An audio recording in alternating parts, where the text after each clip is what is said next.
সবাইকে জয় যিশু। আজকে আমাদের মধ্যে উপস্থিত আছে শ্রদ্ধেয় ফাদার প্রদীপ মণ্ডল, ফাতেমা গির্জার ফাদার। আপনারা সবাই ফাদারকে চিনেন, বহু বছর থেকে তিনি এখানে আসেন এবং আগামী 3 দিনও তিনি এখানে আসবেন। আপনাদের সকলের পক্ষ থেকে ফাদারকে ওয়েলকাম বা স্বাগত জানাই।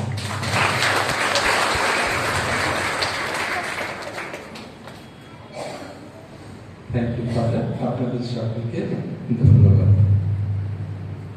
পিতা, পুত্র ও পবিত্র আত্মার নামে পিতা ঈশ্বরের প্রেম ও করুণা, প্রভু যিশুর অনুগ্রহ ও পবিত্র আত্মার নিত্য সহায়তা আপনাদের অন্তরে বিরাজ করুন। প্রিয়জনেরা, আমরা মন পরীক্ষা করি। আমাদের সমস্ত পাপ, অন্যায়, অবিচারের জন্য, বিশেষভাবে যে সমস্ত মুহূর্তে আমরা গর্ব করেছি, আমিত্ব বা বড়াই করেছি, আমাদের সৌন্দর্য বা আমাদের অর্থ, জামা কাপড়, জায়গা, জমি বা ছেলে মেয়ে, যাই হোক না কেন, বড়াই করা, অহংকার করা পাপ। আসুন আমরা মন পরীক্ষা করি, ঈশ্বরের চরণে ক্ষমা ভিক্ষা করি।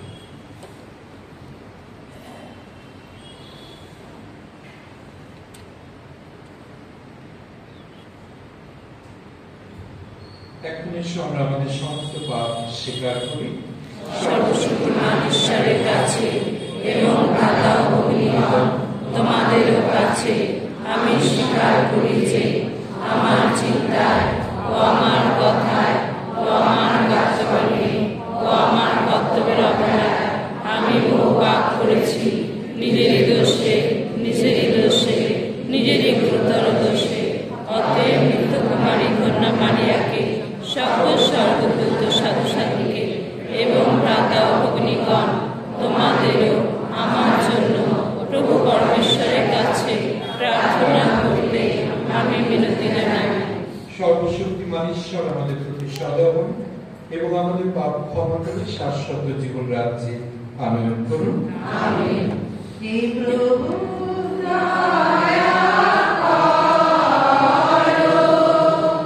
হে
নগণ্য, তা তুমি মহৎ করে তুলো, যা উপস্থিত তুমি তার সম্মানিত করো।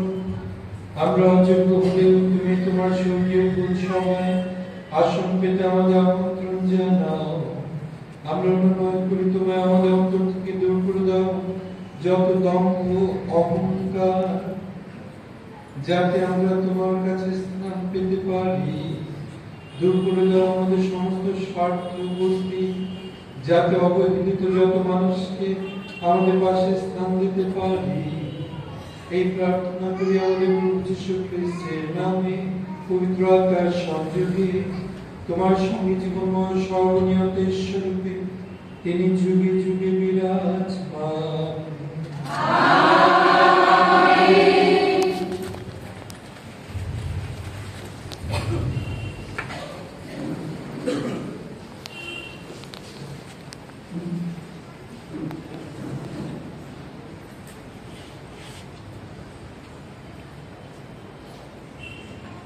যা কিছু করো নম্রভাবেই করো।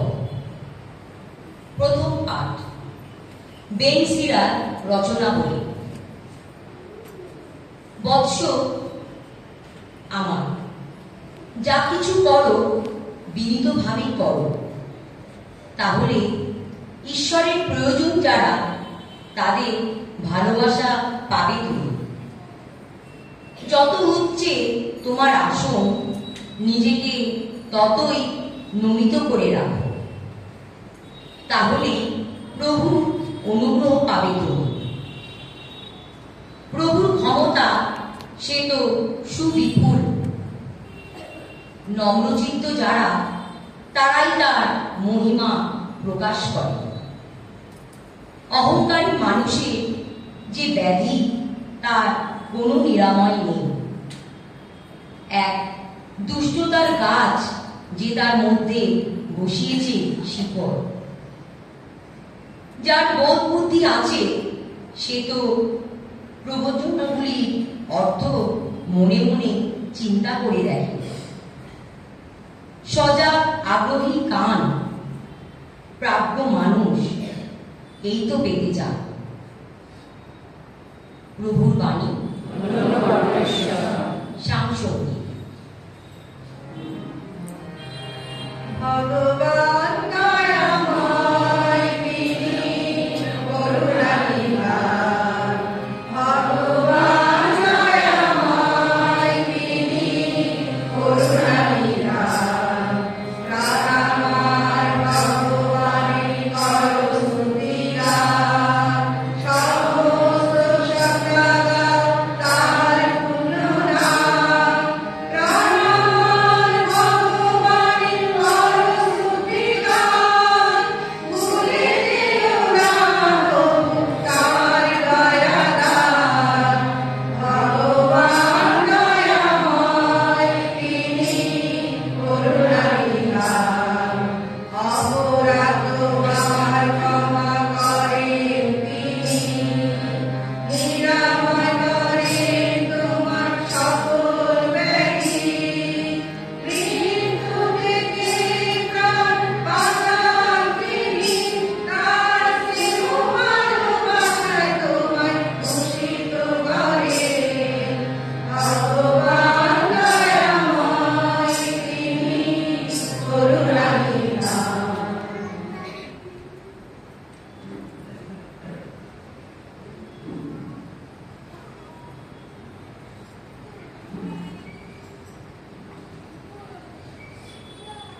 তোমরা এগিয়ে গিয়ে সামনে যা পেয়েছো তা জীবনময় ঈশ্বরের সেই নগরী, সেই স্বর্গীয় জেরুজালেম। হিব্রুদের কাছে ধর্মপদ। প্রিয়জনেরা, ঈশ্বরের কাছে এগিয়ে গিয়ে তোমরা সামনে যা পেয়েছো তা তো তোমাদের ধরাছোঁয়ার মতো কোনো কিছু নয়। তা তো সিনাই পর্বতের সেই জ্বলন্ত আগুন, সেই অন্ধকার আর ঘন তমসা নয়, সেই ঘূর্ণিঝড় আর তুষ্যধ্বনি নয়, সেই মহাকণ্ঠের ঘোষণাও সকলেই তখন মিনতি জানিয়েছিল তাদের যেন আর কোনো কিছুই শোনাতে না হয়। না, তোমরা তো এগিয়ে গিয়ে সামনে যা পেয়েছ তা বলো সেই সিয়ন পর্বত, জীবনময় ঈশ্বরের নগরী, সেই স্বর্গীয় জেরুজালেম। তোমাদের সামনে রয়েছে মহা উৎসবে সমবেত শত সহস্র স্বর্গদূত এবং ঈশ্বরের সেই সমস্ত প্রথমজাত সন্তানদের মণ্ডলী, স্বর্গের নাগরিক যারা, আর রয়েছে সকলের বিচারকর্তা স্বয়ং ঈশ্বর।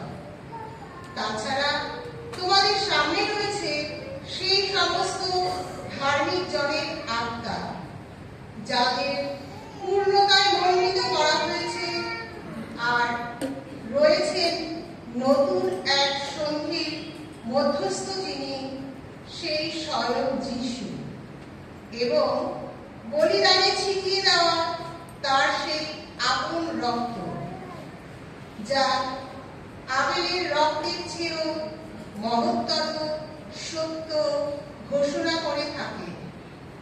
প্রভুর বাণী, খ্রিস্টবাণী বন্দনা।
যে নিজেকে বড় করে তাকে ছোটই করা হবে, আর যে নিজেকে ছোট করে তাকে করা হবে বড়।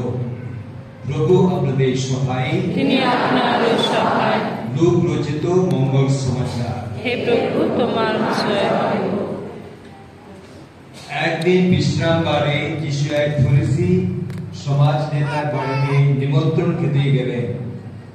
সেখানে লোকেরা সকলেই তাকে লক্ষ্য করতে লাগলো।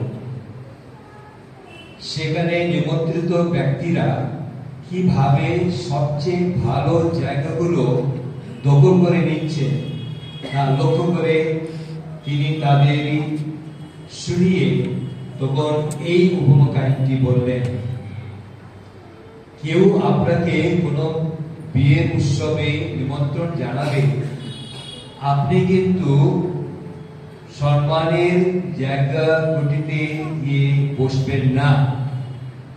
হতেও পারে আপনার চেয়ে সম্মানিত লোক কোনো লোক নিমন্ত্রিত হয়েছে, আর যিনি আপনাকে ও তাকে নিমন্ত্রণ করেছে তিনি হয়তো আপনাকে এসে বলবেন, ওকে এই জায়গাটি ছেড়ে দিন তো। আর তখন আপনাকে লজ্জা পেয়ে উঠে যেতে হবে একেবারে শেষ জায়গাটিতে। না, কোথাও নিমন্ত্রিত হলে আপনি বরং শেষ জায়গাতে গিয়ে বসুন। তাহলে যিনি আপনাকে নিমন্ত্রণ করেছেন তিনি তখন নিজেই এসে আপনাকে বলবেন, এ কি বন্ধু, এগিয়ে আসুন, এর চেয়ে ভালো জায়গাতে এসে বসুন। তখন আপনার সঙ্গে যারা খেতে বসেছেন তারা সকলেই দেখবেন আপনাকে কেমন সম্মান দেওয়া হলো। কেননা যে নিজেকে বড় করে তাকে ছোটই করা হবে, আর যে নিজেকে ছোট করে তাকে করা হবে বড়। যার বাড়িতে যিশু সেদিন নিমন্ত্রিত ছিলেন, এবার তাকে লক্ষ্য করে তিনি বললেন, দেখুন দুপুরে বা রাতে যদি লোক খাওয়ানোর আয়োজন করে, তাহলে আপনার বন্ধু বান্ধব, ভাই বোন, আত্মীয় স্বজন কিংবা আপনার ধনী প্রতিবেশীদের নিমন্ত্রণ করবেন না, কেননা তারা আপনাকে হয়তো পাল্টা নিমন্ত্রণ জানিয়ে দেবেন, বসবেন। আর আপনার প্রতিদান পেয়েই যাবেন আপনি। না কোনো সভার আয়োজন করবে, তার চেয়ে আপনি বরং যত গরিব, পঙ্গু, কড়া আর অন্ধ লোকেই নিমন্ত্রণ করুন, তাহলে ধন্যই হবেন আপনি, কেননা প্রতিদান দেবার মতো সামর্থ্য তাদের যে নেই। প্রতিদান পাবেন আপনি সেই দিনটিতে, ধার্মিকেরা যেদিন পুনরুত্থান করবে। প্রভুর মঙ্গল সমাচার।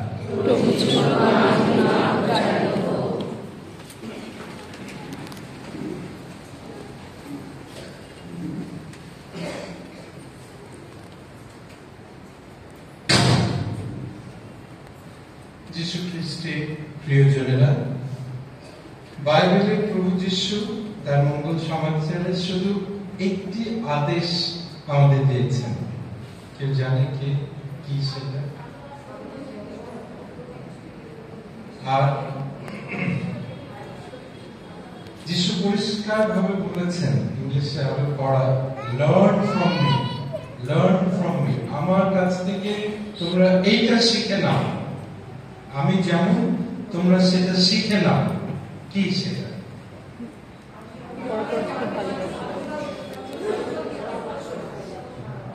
ফাদার, এই প্যারিস ভালোবাসার ভরা।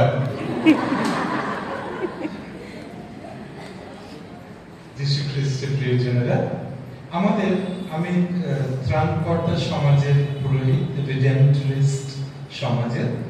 আমাদের একটা বিশাল বড় বাড়ি আছে কানাডায়, টরন্টোতে, 6 তলা বিল্ডিং, এবং বাড়িটা ঠিক এইভাবে, মাঝখানে গির্জা, তারপরে নিচে অফিস, এই সমস্ত, তারপর ব্রাদাররা থাকে, একদম উপরে থাকে অসুস্থ ফাদাররা, এবং লিফট আছে, মানুষ যায় তাদের ঘরে, তাদের সঙ্গে সাক্ষাৎ করে, দেখা করে।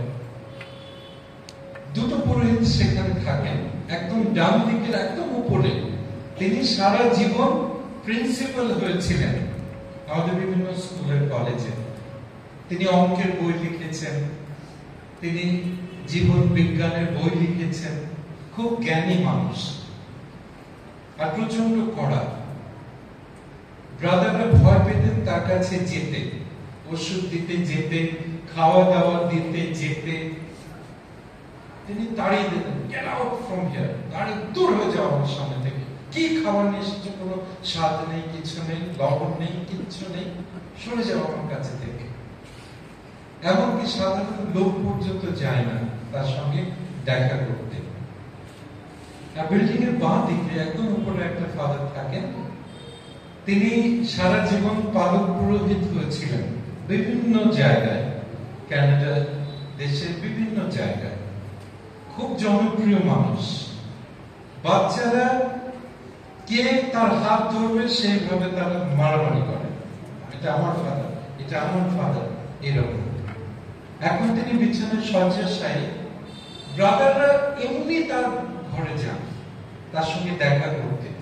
যে ব্রাদার খাবার নিয়ে যায়, কোনো স্বাদ নেই, অসুস্থ মানুষদের খাবার, কোনো স্বাদ নেই, লবণ নেই, কিচ্ছু নেই, তো ব্রাদার আসুন, আমি অপেক্ষা করছিলাম আপনার জন্য, আসুন, থ্যাংক ইউ, অনেক ধন্যবাদ, খুব সুস্বাদু খাবার এনেছেন আপনি, অনেক ধন্যবাদ, আসুন আসুন, আমার কাছে ভালো একটা উপহার আছে, একটা রোজারি মালা বা একটা বই, তিনি বার করে তাকে দেন।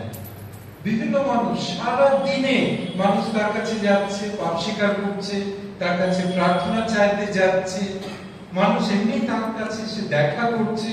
বিভিন্ন মানুষ ফল, বিভিন্ন ধরনের খাবার, মিষ্টি, সমস্ত কিছু নিয়ে তার সঙ্গে দেখা করতে যায় প্রত্যেক দিন। আর তার এই মধুর বাক্য, আসো, আমি অপেক্ষা করছি করছিলাম, এসো কেমন আছো, বাড়িতে সব কেমন আছে। আমি চাই যে আমি যেতে পারলে ভালো হতো, কিন্তু আমি তো এখন পারি না। যীশু খ্রিস্ট প্রিয়জনেরা, এই ফাদারটা তার জীবন প্রথম থেকে তার নম্রতায় পরিপূর্ণ, বিনয়ী তার স্বভাব, নম্রতা তার জীবন।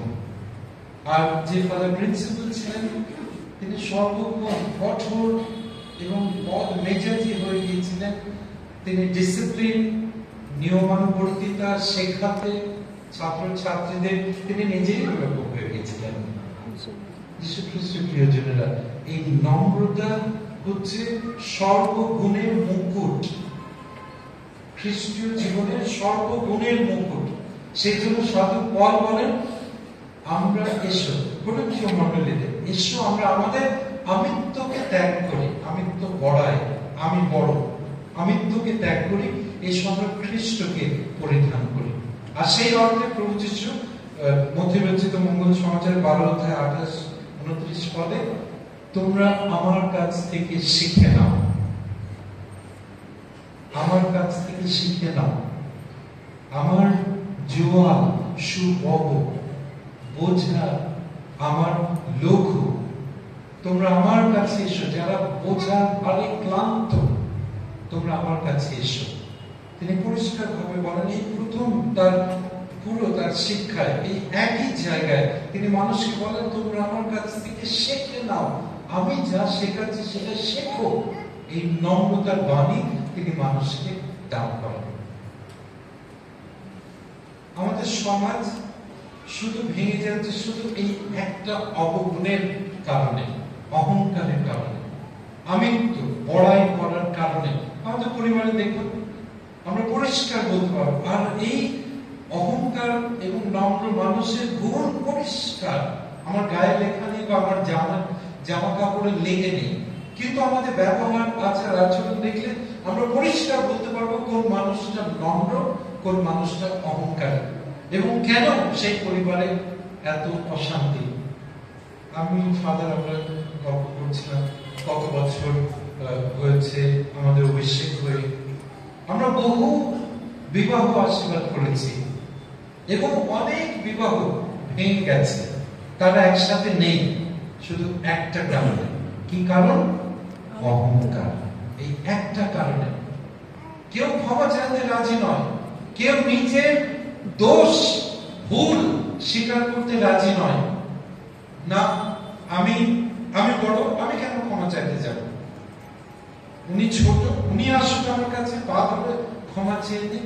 এই একটা কারণে, অহংকারের কারণে আমাদের পুরো সমাজ, আমাদের পুরো পরিবার, এই পবিত্র সাক্রামেন্ট বিবাহ ভাঙতে চলেছে একটা কারণে, অহংকার।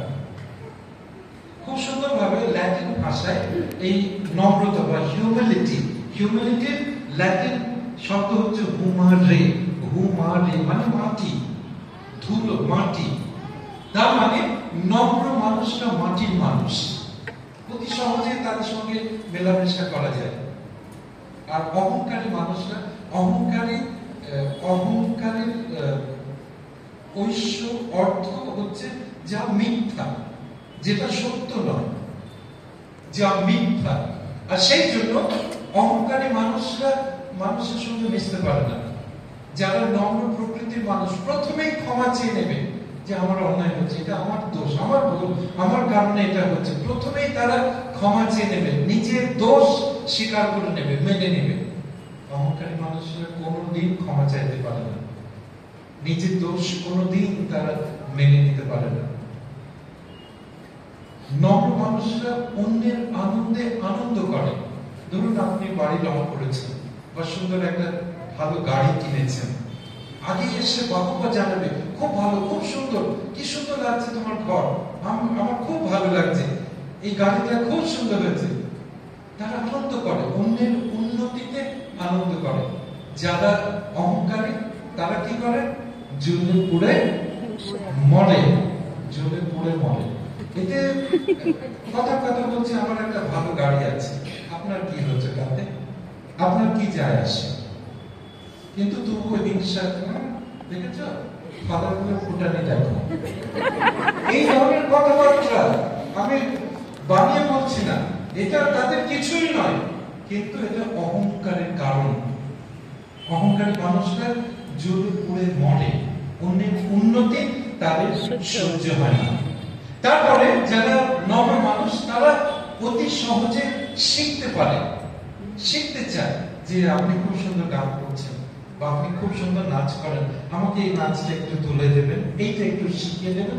তারা অতি সহজে স্বীকার করে যে আমি এটা জানি না, আমাকে এটা শিখিয়ে দিতে হবে। অহংকারী মানুষরা না জানলেও কোমর ধরুন, কোমর একদম সিমেন্টের মতো হয়ে গেছে, শক্ত, কোমর নড়বে না, তবুও একই কাজ করছে, আমি এর চেয়েও ভালো পারি। এইটা হচ্ছে অহংকার মানুষদের স্বভাব।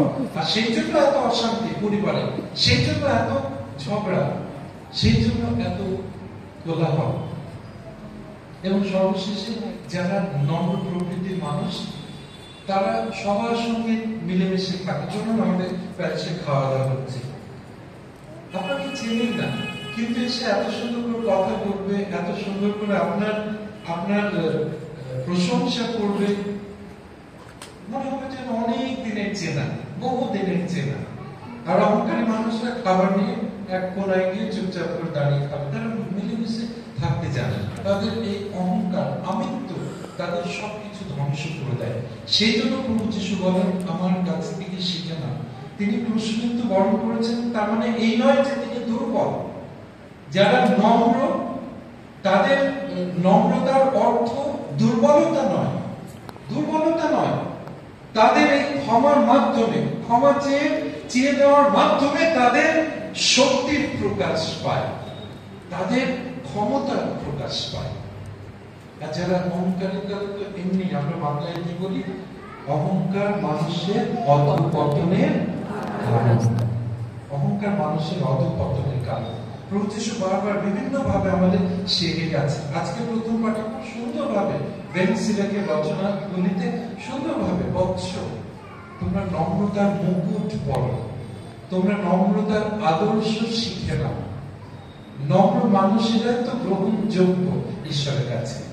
আর তারপর তার মঙ্গল সমাচারে আমরা জানি প্রভু মানুষকে বলছেন, তিনি দেখেছিলেন যে ভোজ সভা সবাই ছুটে গিয়ে প্রথম আসন গ্রহণ করছেন, তিনি তাদের শিখিয়েছিলেন আমরা যেন নম্র হই। আমাদের মনে পড়ে মঙ্গল সমাচার 18 অধ্যায়ে সেই করগ্রাহক এবং ফরিসি, তারা প্রার্থনা করতে এসেছিল গির্জার ঘরে। ফরিসি এসে বলছে, আমি সপ্তাহে 3 বার উপবাস করি, আমি মানুষকে এত দান করি, আমি মানুষের এত উপকার করি, চিৎকার করে করে প্রার্থনা করি, সেটা লোক দেখা। আমি যদি দান করি তাহলে আমি বলবো কেন মানুষকে? আমি যদি উপবাস করি আমি কেন বলবো মানুষকে? চুপ করে করা যায়। প্রভু বলেন, যিনি গোপনে সবকিছু দেখেন তিনি তোমাদের পুরস্কৃত করবেন। আর করগ্রাহী পাপী মানুষটা বুক চাপড়াতে চাপড়াতে বলছে, প্রভু আমি অধম দুরাচারী পাপী, আমাকে ক্ষমা করো। অন্যায়টা কোথায়? এই ফরিসি সেই করগ্রাহককে দেখিয়ে বলছে, প্রভু আমি ওর মতো নয়, আমি ওর মতো নয়, আমি উপবাস করি, আমি প্রার্থনা করি, আমি দান করি না। ঈশ্বরের কাছে আমরা সবাই পাপী, অযোগ্য। আমাদের নম্রতায় হবে একমাত্র প্রতীক, আমাদের নম্রতায় হবে আমাদের পরিচয়ের প্রতীক যে প্রভু আমাকে ক্ষমা করো, আমি পাপী, আমি তোমার আশীর্বাদ চাই। যিশু খ্রিস্টের প্রিয়জনেরা, আর প্রভু আমাদের শিখিয়ে গেছেন। তিনি এক কথায় উত্থাল সাগরকে বলেছিলেন শান্ত হও, সব শান্ত হয়ে গিয়েছিল। এক কথায় 4 দিনের মরা মানুষ লাজারকে তিনি বলেছিলেন, লাজার বেরিয়ে এসো। 4 দিনের মরা মানুষ সব থেমে গেছে, ঠান্ডা হয়ে গেছে, পৌঁছতে শুরু করে দিয়েছে। সেই মানুষ তার একটা মুখের কথায় জীবন ফিরে পেয়েছে। যিশু ক্রুশ থেকে বলতে পারতেন না, তিনি থামিয়ে দিতে পারতেন না যারা তার প্রতি অন্যায় অবিচার করছে? পারতেন। তিনি দেখিয়েছিলেন নম্রতার প্রতীক, যেন আমরা নম্র হতে পারি, তার নম্রতা আমরা যেন শিখতে পারি। আমাদের সমস্ত প্রার্থনার উৎস নম্রতা। আমরা যদি নম্রভাবে তার কাছে প্রার্থনা করি, আমরা সবাই তার আশীর্বাদ পাবো। তার চরম প্রমাণ এই বেদিতে তিনি দান করেন। ছোট্ট একটা রুটির আকারে ঈশ্বর তিনি লুকিয়ে থাকেন আমাদের জন্য। প্রিয়জনেরা, আমরা প্রার্থনা করি, আসুন আমরা যেন প্রত্যেকেই নম্রতার আদর্শ অনুকরণ করতে পারি। আমরা মা মারিয়ার কাছে প্রার্থনা করছি, মা মারিয়ার আদর্শ যেন আমরা অনুকরণ করতে পারি। আমি 2 সপ্তাহ আগে, এই রবিবার 24 তারিখে, তার আগে রবিবার 16 তারিখে আমি দুটো দল আমাদের ফাতেমা গির্জাতে আশীর্বাদ করেছিলাম। হাঁটতে পারছে না, হাঁটুই ব্যথা। 15 জন করে হাওড়া থেকে চেন্নাই পর্যন্ত ট্রেনে যায়, তারপরে চেন্নাই থেকে ভেলাঙ্কিনি পর্যন্ত পায়ে হেঁটে, রোজারি মালা করতে করতে পায়ে হেঁটে 12 থেকে 15 দিন লাগে। হাঁটুই ব্যথা, এক জামা পরে আর এক সেট নিয়ে ব্যাগে করে, আর কিচ্ছু নেই তাদের সাথে। কি খাবে, কোথায় যাবে, শুধুমাত্র মামারে দেবে, মামারে জুগিয়ে দেবে। আর সেখানকার মানুষ, হিন্দু মুসলমান, সেই পথে হাজার হাজার মানুষ হেঁটে হেঁটে প্রার্থনা করতে করতে যাচ্ছে। আর মানুষ বাড়ির বাইরে তাদের জন্য খাবার তৈরি করে, বেশি তৈরি করে বাড়ির বাইরে টেবিলে সাজিয়ে রেখেছে। মানুষ নিয়ে দিচ্ছে যে আপনারা খান, জল তুলে দিচ্ছে, আপনারা খান, বিশ্রাম করেন, আমাদের ঘর আছে, আপনারা থাকেন। আমি তাদের জিজ্ঞেস করেছিলাম, মহিলা, বয়স্ক মহিলা কোথায় থাকেন রাতে? ফলার পেট্রোল পাম্পে, গাছে নিচে। অনেক সময় মানুষ ঘর বাড়ি খুলে দেয়, অনেক সময় স্কুল বিল্ডিং খুলে দেওয়া হয়। এই নম্রতার প্রতি আমরা প্রার্থনা করি মায়ের কাছে, আমরা যেন তার এই নম্রতা অনুকরণ করতে পারি এবং আমরা যেন তার পুত্রের প্রিয় সন্তান হতে পারি। আজকে আমি বিশেষভাগ আপনাদের একটা ছোট্ট বাড়ির কাজ দিই। বাড়িতে গিয়ে অশান্তি হবে, এটা স্বাভাবিক, আমরা মানুষ, অশান্তি হবে, কথা কাটাকাটি, ভুল বোঝাবুঝি, ঝগড়া, অশান্তি সব হবে, এটাই স্বাভাবিক। এটা যদি না হয়, আপনার পরিবার কবরের মতো, একেবারে চুপচাপ, কেউ কারোর দিকে তাকায় না, কথা হয় না, এটা স্বাভাবিক। তার মানে আপনি বেঁচে আছেন, ঈশ্বর সেখানে আছেন। কিন্তু ঈশ্বরকে স্থান দেওয়ার একটা উপায় হচ্ছে ক্ষমা চাওয়া। আজকে আমরা প্রার্থনা করি, দয়া করে বাড়ি গিয়ে, শুধু আপনারা নয়, আমি বাড়ি গিয়ে আমরা যেন ক্ষমা চাইতে পারি। যদি আমি কাউকে আঘাত দিয়ে থাকি, যদি একটু কর্কশ ভাবে কথা বলে থাকি কারোর সাথে, হয়তো আমি কাউকে দুঃখ দিয়েছি, বলবেন ভাবে প্রদীপ বলেছে, সেই জন্য আমরা যেন ক্ষমা চাইতে পারি, হাত ধরে যে আমাকে ক্ষমা করে। আমি সত্যি করে অনেক সময় এরকম বদ মেজাজি বা কর্কশ হয়েছি, আঘাত দিয়েছি, আমাকে ক্ষমা করে। এটা আপনাদের বাড়ির কাজ, আমি কালকে জিজ্ঞেস করবো এসে, ঠিক আছে? জয় যিশু।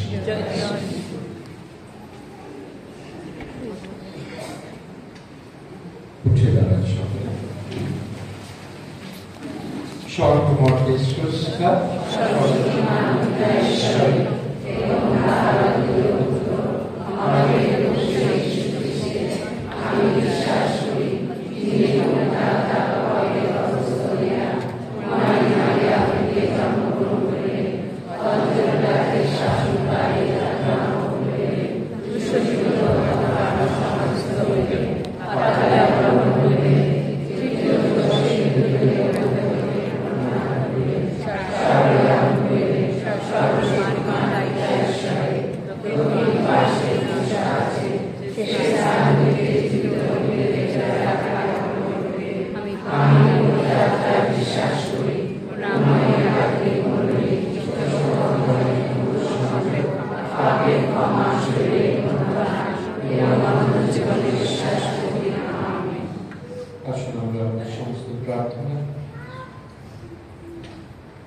ঈশ্বরের চরণে আমাদের ভক্তদের প্রার্থনা উৎসর্গ করি।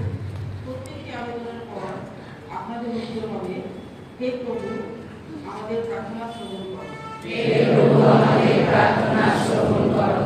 আমাদের পূর্বপিতা সকল ধর্মপাল, পুরোহিত, সিস্টারগণ, ক্যাটেকিস্ট ও সাধারণ ধর্মপ্রচারকদের জন্য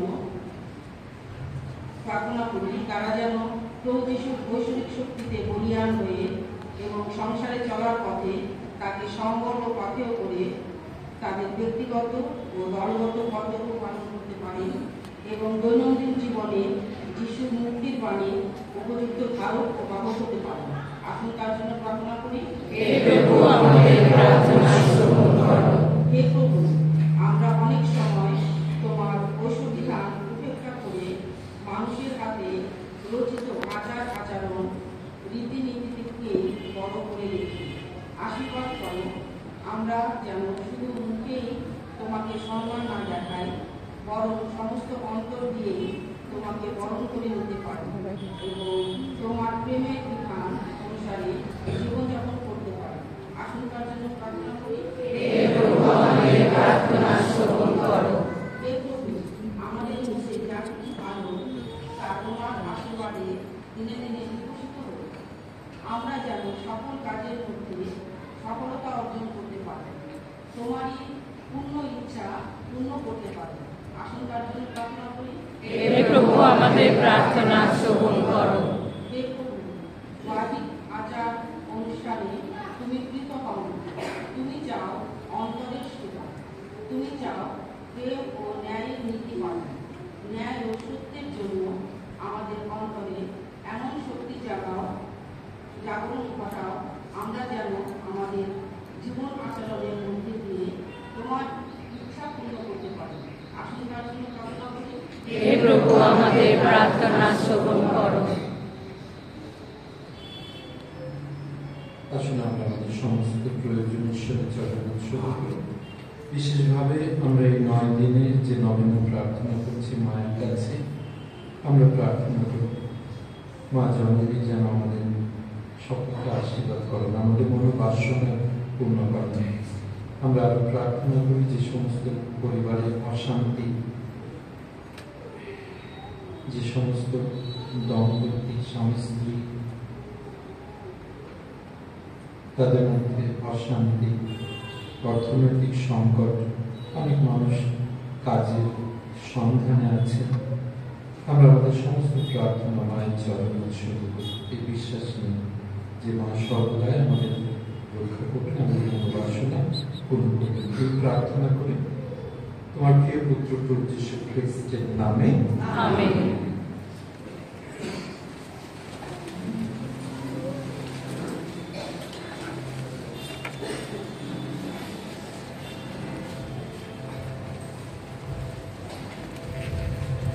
প্রভু তোমার সেবায়, তোমার সেবায় আমি জীবন সদাই, তোমারই বিধানে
প্রিয়জনেরা, প্রার্থনা করো যেন আমরা তোমাদের যুগের উৎসর্গে সর্বশক্তিমান ঈশ্বরের চরণে গ্রহণীয় হয়।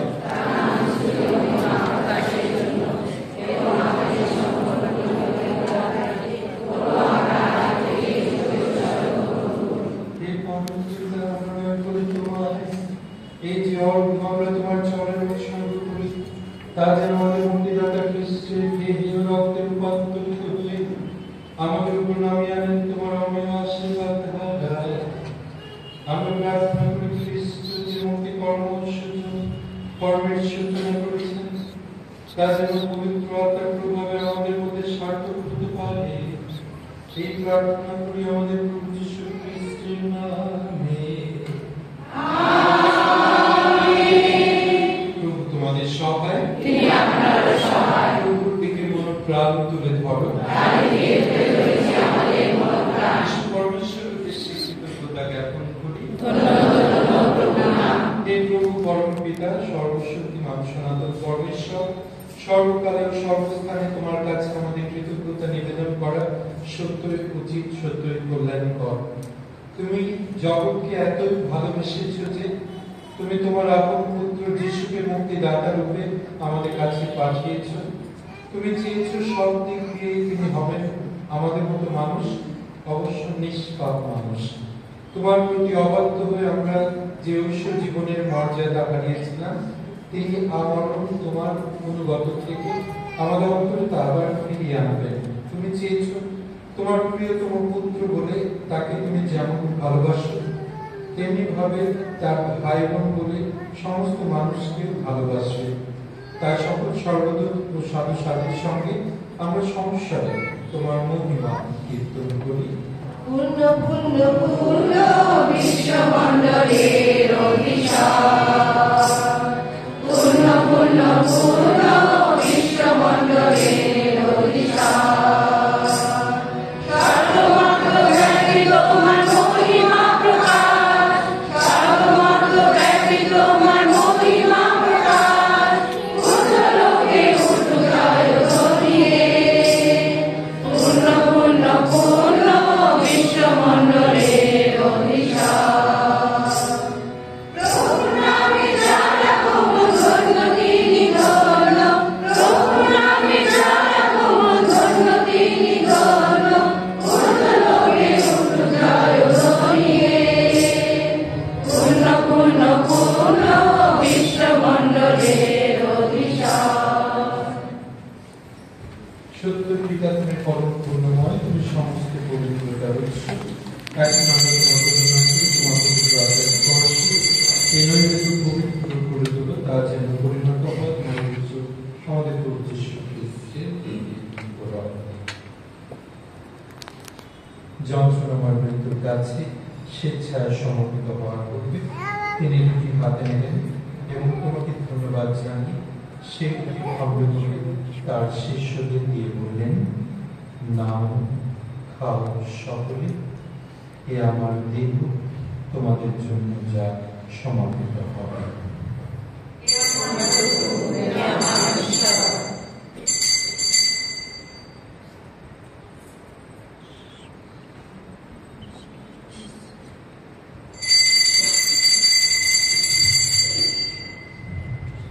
তেমনি ভাবে সান্ধ্য ভোজের পরে তিনি পান পাত্রটিও নিলেন, তোমাকে পুনরায় ধন্যবাদ জানিয়ে তিনি পাত্রটি তার শিষ্যদের দিয়ে বললেন, নাও, পান করো সকলে, এ আমার রক্তের পাত্র, নতুন ও শাশ্বত সঙ্গীর রক্ত। এ রক্ত তোমাদের জন্য আর সকল মানুষের জন্য পাপ মোচনের উদ্দেশ্যে পাঠিত হবে। তোমরা আমার শরণার্থী এই অনুষ্ঠান করবে।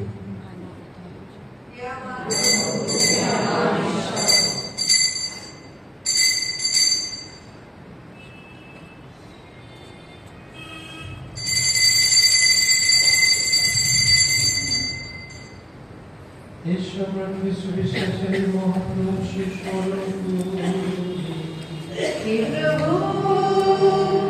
মৃত্যুকে বরণ করে তুমি মৃত্যুকে জয় করেছো,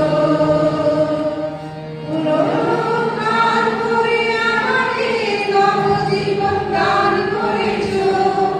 এসো প্রভু, তোমার মহিমা প্রকাশ করে পুনরুত্থান করো। এই পিতা খ্রিস্টের মৃত্যু পুনরুত্থান স্মরণ করে আমরা এই জীবন দায়িত্বটি এবং এই মুক্তিপ্রদ পালন তোমার চরণে নিবেদন করি। তোমার সম্মুখে উপস্থিত তোমার সেবা করার এই যে অধিকার তুমি আমাদের দিয়েছ, তার জন্য আমরা তোমাকে ধন্যবাদ জানাই।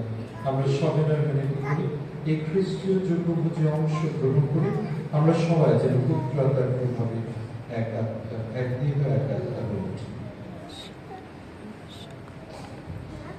हे पिता, সমগ্র ভূমণ্ডলে বিস্তৃত তোমার ভক্তমণ্ডলীকে শরণে রেখো, আশীর্বাদ করো, আমাদের বিশ্বগুরু দিও, আমাদের ধর্মপাল থমাস, তার সহকারী বিশপ এলায়াস ক্র্যাক এবং অন্যান্য পণ্ডিত মণ্ডলী সেবকের সঙ্গে আমরা সবাই যেন ভক্তি ভালোবাসায় পূর্ণ পরিণত হয়ে উঠি।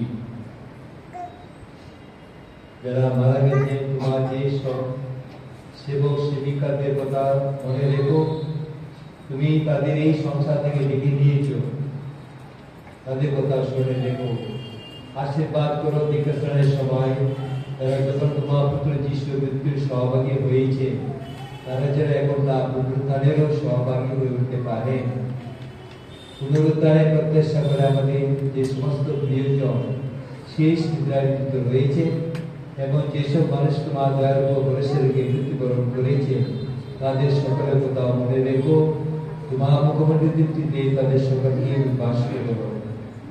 আমাদের সকলের প্রতি কৃপা প্রদর্শন করো।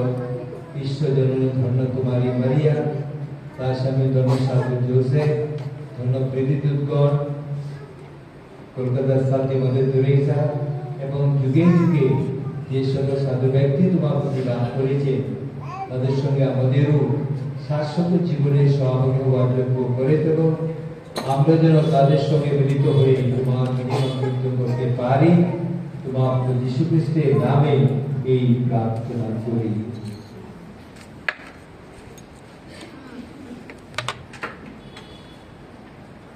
তার সঙ্গে তারই মধ্যে পবিত্রতার সংযোগে হে সর্বশক্তিমান পিতা পরমেশ্বর, সমস্ত গৌরব তোমারই, তোমার সমস্ত মহিমা যুগ যুগান্তরে।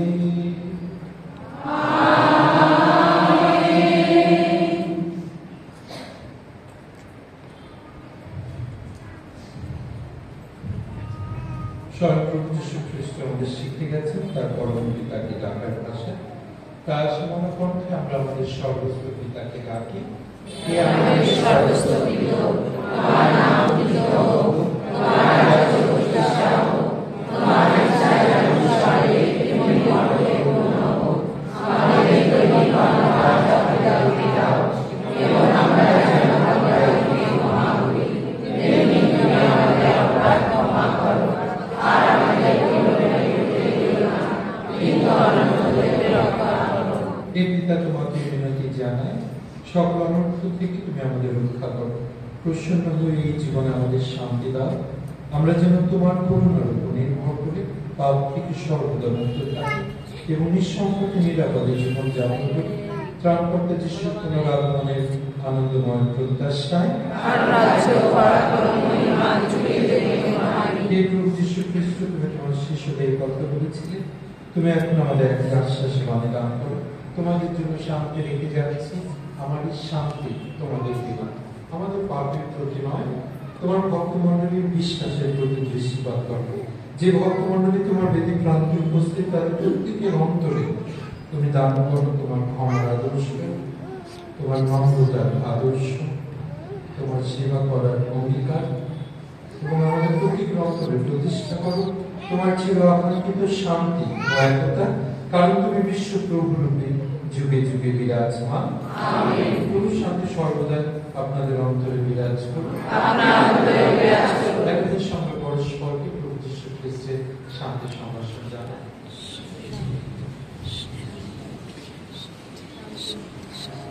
ঈশ্বরের তুমি মেশাবো বিশ্ব পাপ হারো, তুমি মানি নারে প্রতি প্রভু দয়া করো। ঈশ্বরের তুমি মেশাবো বিশ্ব পাপ হারো, তুমি মানি নারে প্রতি প্রভু দয়া করো। ঈশ্বরের তুমি মেশাবো বিশ্ব পাপ হারো, শান্তি দিতে পারে প্রতি শান্তি ফিরানো। এই দেখো ঈশ্বরের মিশাব, এই দেখো বিশ্ব পাপ। স্বয়ং যীশু খ্রিস্ট আমাদের আহ্বান জানাচ্ছেন, আমরা যেন তার নম্রতা শিখতে পারি।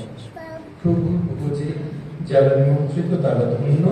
প্রভু তুমি যাবার প্রবেশ করবে, আমি তার জন্য শুধু আদেশ করো, তোমার কথাতে আমার আত্মার সেবা হবে।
আলো জ্বালিতে যিশুর সভা সব মানুষের ভালোবাসা দিন আছে, তাই জগৎ মাঝে আলো জ্বালিতে যিশু সবারে ডাকিছে।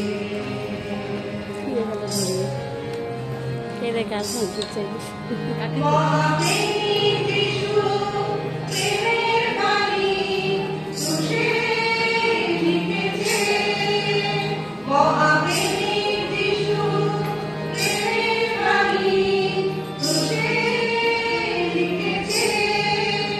সব মানুষের করে জীবন দিয়ে প্রেমের রাজ্য গড়েছে, যেন মানুষের হৃদয়ে প্রেরণা জাগে, মানুষের কাছে লেখা দিবে।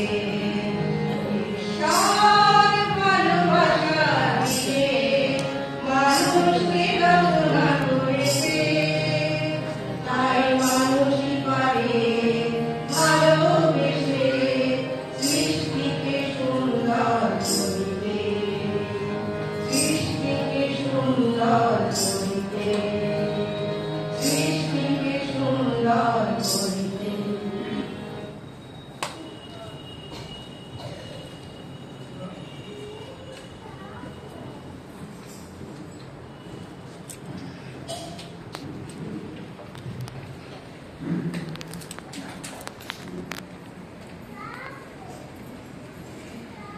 বেরেঙ্গিনী রানী আরোগ্যকারিণী জন্য কুমারী মারিয়ার প্রতি নবাহ প্রার্থনা। হে পবিত্রতমা কুমারী, অনন্তকাল থেকে অরণ্যান্ত থেকে ঈশ্বর তোমাকে শিশু মাতা রূপে বেছে নিয়েছিলেন। যখন মহাপ্রভু যিশু ভারতে ভ্রমণ করে আবার করে তোমার গর্ভে এসেছেন, তখন তোমার তুমি উপলব্ধি করেছিলে তোমার এই প্রিয়তম ভক্তের একান্ত ইচ্ছা। আমার এই ভক্তি নিবেদনে আমি যেন তোমার সেরা